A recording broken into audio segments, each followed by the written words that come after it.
You will get news, updates and information about YouTube.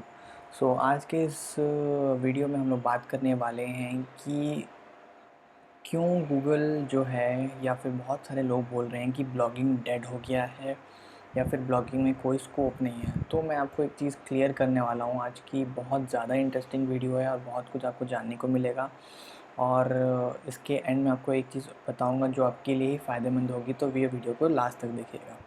तो देखिए हो क्या रहा है अभी कि बहुत सारे ब्लॉगर्स हैं जो कंटेंट क्रिएट करते हैं गूगल पे एज अ वेबसाइट ओनर और ब्लॉग ओनर। वो कंटेंट क्रिएट करते हैं, बट अभी क्या हो रहा है कि फ़ीचर स्निपेट जो एक चीज़ होती है वो गूगल जो है सब सामने ही दिखा दे रहा है, तो कोई किसी के वेबसाइट में नहीं जा रहा है। मैं आपको एग्जांपल दिखाता हूँ। तो अभी यहाँ पे आप स्क्रीन में देख रहे होंगे मुझे। तो मैं यहाँ पे टाइप करता हूँ who is let's say flying beast. Yep, देख रहा हूँ यहाँ पे जो ये फीचर स्निपेट्स दिख रहे हैं ना आपको, और यहाँ पे जो साइड में विकी दिख रहा है आपको, एक शॉर्ट फॉर्म ऑफ विकी दिख रहा है। तो ये जो चीज़ है वो आप ये देखो youtube.fandom.com, ये जो वेबसाइट है, भले ही ये वेबसाइट यहाँ पे फर्स्ट नंबर पे रैंक करी है, पर ये इस वेबसाइट पे भी कोई नहीं जाएगा, ठीक है। क्योंकि यहीं पे देख रहे हैं, यहाँ पे ही मुझे सामने में सारा इन्फॉर्मेशन मिल जा रहा है, तो मैं इस वेबसाइट में भी नहीं जाऊँगा। भले ही ये ना फर्स्ट नंबर पे रैंक कर रही है। वो बहुत लोग बोलते होंगे कि भाई फर्स्ट नंबर पे रैंक करती है तो आपके वेबसाइट में ट्रैफिक आएगा। हाँ श्योर आएगा, जिसको ज़्यादा ही जानना होगा। बट यहाँ पे शॉर्ट में जो है आपको पूरा कुछ जानने को मिल जा रहा है कि गौरव तनेजा का उनका डेट ऑफ बर्थ क्या है, एज क्या है, क्या करते हैं क्या नहीं, सब कुछ यहीं पे जानने को मिल जा रहा है। उनकी बेटी के साथ, उनकी वाइफ के साथ फ़ोटो, सब कुछ यहीं पे है। तो ये सारी चीज़ होने के बाद अगर ये देखिए यहाँ पे फीचर्ड स्निपेट्स, तो अगर ये सारी चीज़ें हो रही हैं तो ये जो नीचे वेबसाइट दिख रहे हैं आपको यहाँ पे देखिए, ये तो इंस्टाग्राम है, ट्विटर है, यूट्यूब है, चलिए वो छोड़िए। Your story, Gaurav Taneja, Republic world, ये हिंदुस्तान टाइम्स, कौन पढ़ेगा इनको? कोई नहीं पढ़ेगा। तो ये एक तरीके से गूगल जो है वो आ, अपनी मोनोपोली क्रिएट कर रहा है। सिर्फ़ और सिर्फ एक तरीके से सोच रहा है, अगर उसके पास यूज़र को सेटिस्फाई करने के लिए इनफ कंटेंट है तो वो उसको दिखा दे रहा है। बाकी वो और अदर क्रिएटर्स के बारे में नहीं सोच रहा है। अगर मान लीजिए गूगल में कंटेंट क्रिएटर्स ही नहीं रहेंगे, वेबसाइट में कंटेंट राइटर्स या फिर ब्लॉगर्स ही नहीं रहेंगे, तो गूगल कोई काम का नहीं है। आपको मैं एक चीज़ बता देता हूँ कि अगर ब्लॉगर्स ही नहीं रहेंगे, कंटेंट क्रिएटर्स ही नहीं रहेंगे गूगल पे, तो कोई आएगा ही क्यों? क्योंकि गूगल एक सर्च इंजन है, वो खुद कंटेंट क्रिएट नहीं करता, सिर्फ़ और सिर्फ कंटेंट को दिखाता है। तो ये सारी चीज़ है, बट गूगल सिर्फ़ और सिर्फ एज़ अ यूज़र पर्सपेक्टिव से सोच रहा है, ना कि वो ये सोच रहा है कि अभी क्या होगा जब बाकी सारे वेबसाइट में ट्रैफ़िक ही नहीं जाएगा। इसलिए देखिएगा 90% ट्रैफ़िक या तो ये स्निपेट्स ले जाते हैं, या तो फिर जो फर्स्ट नंबर पे वेबसाइट रैंक करते हैं उस पे ले जाते हैं। तो अगर ये स्निपेट्स नहीं दिखाता तो मे बी ये था कि मैं ये इस पे जाता, फिर ये योर स्टोरी में चले जाता, सारे वेबसाइट को एक बार चेकआउट करता, क्योंकि मुझे गौरव तनेजा के बारे में जानना था। बट अब क्या हो रहा है कि मैं किसी भी वेबसाइट को ब्राउज़ नहीं करूँगा। यहाँ पे गूगल मोनोपोली खेल दे रहा है। अब इससे बहुत सारे लोगों का, अब जैसे आईपीएल हो गया या फिर एज हो गया, ये सारी चीज़ों में भी गूगल खुद स्निपेट्स ला दे रहा है, जॉब्स वाली चीज़ों में भी स्निपेट्स ला दे रहा है। तो ये सारी चीज़ें होने के बाद क्या है, ट्रैफ़िक डिक्रीज़ हो रहा है वेबसाइट्स का। और बहुत सारे कंटेंट क्रिएटर्स जो हैं या फिर ब्लॉगर्स हैं जो स्टार्ट करने का सोच रहे हैं ब्लॉगिंग, या फिर कोई भी कंटेंट राइटिंग चालू करना चाह रहे हैं, वो लोग सोच रहे हैं कि अब क्यों करें, क्योंकि गूगल तो सब चीज़ पहले ही दिखा दे रहा है। तो अगर हम अपनी वेबसाइट बना के भी उसको रैंक भी कर लेते हैं तो कोई आएगा ही नहीं। चलो फर्स्ट पेज में आ गए हैं, हमने फर्स्ट पोजीशन पे ना रख के सेकंड थर्ड पोजीशन पे भी रैंक कर लिया, कोई आएगा नहीं, ठीक है। तो ये सारी चीज़ों के कारण अब लोग बोल रहे हैं कि ब्लॉगिंग इज़ डेड। बट मेरे ख्याल से गूगल को इस चीज़ को टेक केयर करना चाहिए, क्योंकि भाई बिना कंटेंट क्रिएटर्स के तो गूगल भी कुछ नहीं है, क्योंकि एक सर्च इंजन है, वो सिर्फ कंटेंट दिखाता है। अब अब आपको एक चीज़ और बताता हूँ कि गूगल आपका पूरा डेटा लेता है, चाहे वो आपकी वेबसाइट का हो, चाहे आप कुछ देख रहे हो, कुछ सर्च कर रहे हो, चाहे वो यूट्यूब पे हो, चाहे वो गूगल पे हो, ठीक है। गूगल के कोई भी प्रोडक्ट पे आप कुछ भी सर्च कर रहे हैं, वो आपका डेटा स्टोर कर रहा है। वो एड्स दिखा रहा है आपको डिफरेंट डिफरेंट, वो ट्रैक कर रहा है कि आपके इंटरेस्ट क्या है क्या नहीं है, सारी चीज़ें ट्रैक करता है। उसके बेसिस पे आपके डेटा को बेचता है एडवर्टाइज़र को, और एडवर्टाइज़र्स को बेच के वो पैसा कमा रहा है, बहुत अच्छा खासा पैसा कमा रहा है। तो ये चीज़ को रोकने के लिए, अब देखो गूगल अपनी मनमानी कर रहा है, तो आप भी अपनी मनमानी करिए। अगर ये बोल रहा है कि मैं आपको यूज़र को सब कुछ दिखा दे रहा हूँ और सब कुछ मैं अपने अपने तरफ अपने हिस्से का सब कुछ मैं करूँगा, ठीक है, तो आप भी अपने हिस्से का करिए।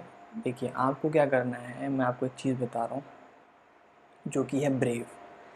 ये जो ब्राउज़र है, जो है ब्रेव ब्राउज़र, ब्रेव ब्राउज़र को आपको अपने क्रोम में एक्सटेंशंस के थ्रू या फिर अपने मोबाइल में प्ले स्टोर के थ्रू डाउनलोड कर लेना है। अब इससे क्या होगा कि देखो, ब्रेव ब्राउज़र को जब आप ओपन करोगे तो यहाँ पे आपको दिखा रहा है ना 3 times faster than Google Chrome. देखो, एक तो सबसे पहले इस ब्राउज़र की बहुत अच्छी बात है, ये कोई स्पॉन्सर्ड वीडियो नहीं है, पहले बता दे रहा हूँ। तो इस ब्राउज़र की अच्छी बात क्या है कि ये फास्टर है, क्योंकि ये डेटा स्टोर नहीं करता। दूसरा, जल्दी लोड हो जाता है, ठीक है, कंटेंट को भी जल्दी लोड करता है, और 35% लेस बैटरी सेविंग करता है आपके मोबाइल का, ठीक है, 35% कम बैटरी यूज़ करता है। तो जब आप इसको गूगल पे क्रोम पे ही इंस्टॉल करना है, अगर आप ये एक्सटेंशन की तरह यूज़ करें, डेस्कटॉप में आएगा, और अगर आप प्ले स्टोर से इंस्टॉल करते हैं तो ये आपके मोबाइल पे चल जाएगा, ठीक है। तो यहाँ पे देखो, जब ये सारी चीज़ें होती हैं, जब आप गूगल पे जाते हैं तो आपको एड्स दिखते हैं, मल्टीपल एड्स दिखते हैं। अब यहाँ पे क्या होगा, आपका डेटा सेफ रहेगा, आपका डेटा एडवर्टाइजर्स एक्सेस नहीं कर सकता, ना ही आपका डेटा लेने का परमिशन इसको है, ना ही आपसे कोई एक्सेस मांगेगा, ठीक। तो इसमें क्या होगा, जब भी आपको अगर एड्स देखने हैं तो अपने मुताबिक आप एड्स देख सकते हैं, ठीक है, कि आपको 5 घंटे में इतना ऐड दिखना है, 3 घंटे में इतना ऐड दिखना है, 2 घंटे में इतना ऐड दिखना है, और उस ऐड का आपको पैसा मिलेगा। Let me tell you one thing, यही सबसे मोस्ट इम्पॉर्टेंट थिंग है कि आपका गूगल क्या कर रहा है, आपका डेटा ले रहा है, एडवर्टाइज़र्स को दे रहा है, एडवर्टाइज़र्स को देने के बाद वो खुद अपना रेवेन्यू जनरेट कर रहा है और खुद बढ़ रहा है, और आपको कुछ नहीं मिल रहा है। तो आप अगर ब्रेव ब्राउज़र यूज़ करते हैं तो आपको क्या है, एक तो बिटकॉइन बोलता हूँ, क्रिप्टो करेंसी के थ्रू आपको पे किया जाएगा। आप जितना भी एडवर्टाइजमेंट देखते हैं कोई भी वेबसाइट में ब्रेव ब्राउज़र के थ्रू, तो आपको पैसे मिलेंगे, वो भी क्रिप्टो करेंसी के थ्रू। और अगर आपको नहीं पता तो मैं बता दूं कि आने वाले 2-3 साल में crypto currency is the new digital cash, ठीक है। क्रिप्टो करेंसी सारे बैंक्स को हटा देगा, जितने भी करेंसी है सबको हटा देगा क्रिप्टो करेंसी। तो अगर आपने अभी तक ये ब्राउज़र यूज़ नहीं किया है तो आपको ज़रूर यूज़ करना चाहिए। और मैं आपको बता दूं कि अगर आप इस वेब ब्राउज़र को यूज़ करते हैं तो हर महीने के 5 तारीख को आपको आपके अकाउंट में BTH, जो कि इसका एक क्रिप्टो करेंसी है, वो आपके अकाउंट में ट्रांसफ़र हो जाएगा, उसको आप एक्सचेंज कर सकते हैं। तो ये सारी चीज़ इस ब्राउज़र की खासियत है, क्योंकि यहाँ पे कोई मोनोपोली नहीं है, आपका डेटा भी सेफ़ रहेगा, और अगर आप एडवर्टाइजमेंट देख रहे हैं तो भी आपको पैसे मिलेंगे। तो ये सारी चीज़ें आपके बेनिफिट के लिए ही होंगी। तो ब्रेव ब्राउज़र यूज़ करिए इंस्टेंट ऑफ गूगल, और इसका अगर आप प्ले स्टोर में जाके देखेंगे, रेटिंग भी बहुत अच्छी है, और ओवर 10 मिलियन डाउनलोड्स हैं इसके।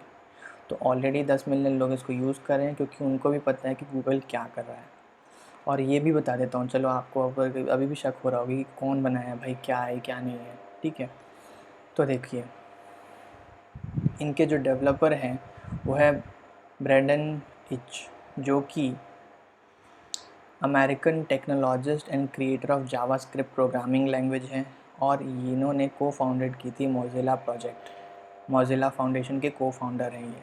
तो एक तरीके से ये बहुत ही ट्रस्टेड वेब ब्राउज़र है, और उनके फाउंडर भी मोज़िला फायरफॉक्स जो आप पहले यूज़ करते थे उनको बनाया हुआ है। तो आप ज़रूर इसको यूज़ करिए, सेफ़ है, सिक्योर है, और आपको इससे पैसे भी मिलेंगे। तो which is a good thing which is not Google is doing right now. और आने वाले टाइम पे एप्पल का भी ब्राउज़र आने वाला है, तब तो गूगल की लगने ही वाली है, गूगल की गंदे से लगने वाली है आगे के टाइम पे। इसलिए आप ब्रेव ब्राउज़र पे स्विच हो जाइए। गूगल को भी बताइए कि यूज़र, अगर आप एक कंटेंट क्रिएटर हैं, अगर आप एक वेबसाइट चलाते हैं, तो आपको भी ये बताना पड़ेगा गूगल को कि भाई, अगर आप सिर्फ एक साइड से यूज़र के बारे में सोचेंगे तो आप कंटेंट क्रिएटर भी शिफ्ट हो जाएंगे गूगल के प्लेटफॉर्म से, ठीक है। तो ये चीज़ आपको गूगल को बतानी पड़ेंगी by switching on other browsers. तब जाके गूगल को कुछ समझ आएगा, तब जाके कुछ अच्छा एक्शन लेगा ताकि उससे यूज़र्स का भी बेनिफिट हो और दूसरा कंटेंट क्रिएटर्स का भी बेनिफिट हो। सो आज की वीडियो में यही सारी चीज़ें थी जो मैंने आपको बताई, आपके बेनिफिट के लिए अगर आप करते हैं तो। बाकी आपके ऊपर है करना नहीं करना। सो आज की वीडियो के लिए बस इतना ही। So thank you for watching this video. Till then stay tuned to for new updates.